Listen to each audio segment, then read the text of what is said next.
Good evening. You're tuned into the report, and tonight we're talking about a word that has the power to change your life. That word is no.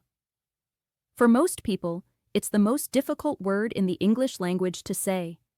We're conditioned to say yes. Yes to favors we don't have time for. Yes to social events we don't want to attend. Yes to commitments that drain our energy and our calendars. This habit of saying yes to everything is more than just a social courtesy. It is a direct drain on your most valuable resources: your time, your energy, and your self-respect. The inability to say no is the #1 reason high performers burn out and lose their edge. It's the reason so many people feel like they're living a life that isn't their own. But tonight, we're changing that narrative.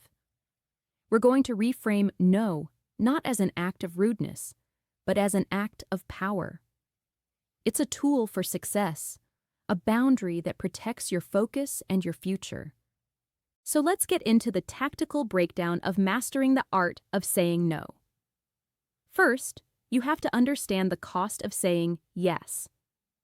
Every time you say yes to something you don't want to do, you are saying no to something else. You're saying no to your own goals, your own rest, your own sanity. You are literally giving away a piece of your life. This creates a psychological trap. You get a reputation as the person who always helps out, and people start to take you for granted. They see your time as a free resource. You start to resent them, and you start to resent yourself.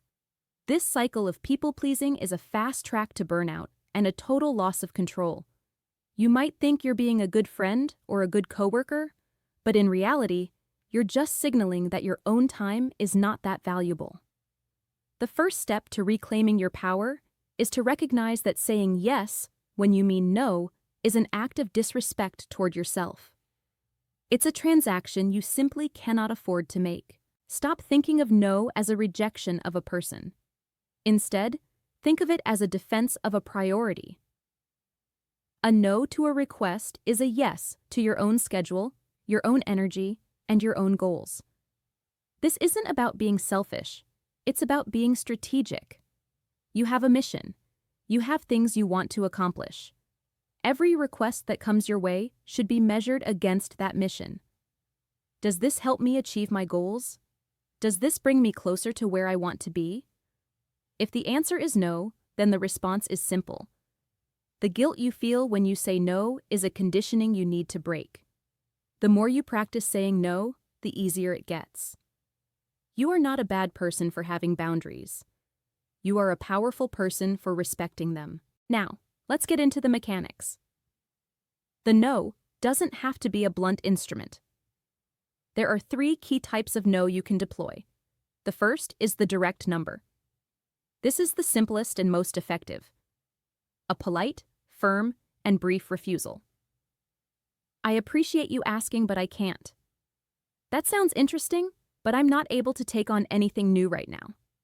The second is the deferred number. This is for when you're caught off guard or need time to evaluate.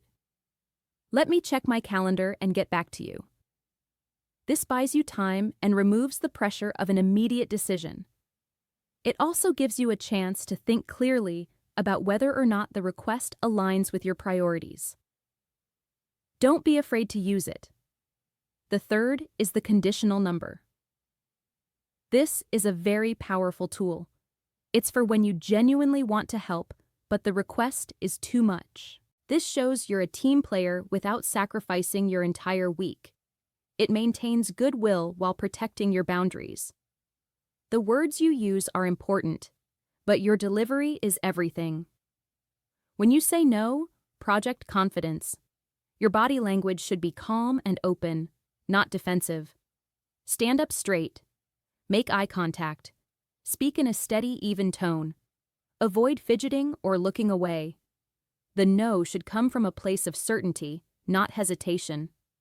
Don't apologize. "I'm sorry, I can't," is fine, but anything more can sound weak and invite the other person to push back.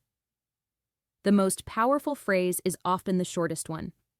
The more you say, the more you sound like you're trying to justify your position, which is a sign that you don't feel fully in control of your own decisions.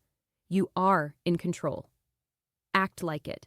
Building a no-first mindset takes practice. Start small. Say no to a coffee invitation you don't want to go to. Say no to an extra task that's not your responsibility. As you get more comfortable, you'll find that your yeses become more meaningful. When you do say yes, it will be because you genuinely want to, not because you feel obligated. This is the ultimate payoff. People will begin to respect your time more. Your commitments will be fewer, but more impactful. Your personal and professional life will become more focused and intentional. The ability to say no is not a trick or a social hack. It is a fundamental skill for building a life of purpose, focus, and respect. So the next time a request comes your way that doesn't serve you, don't hesitate. Take a breath and deliver your no with the quiet confidence of someone who knows exactly what their time is worth.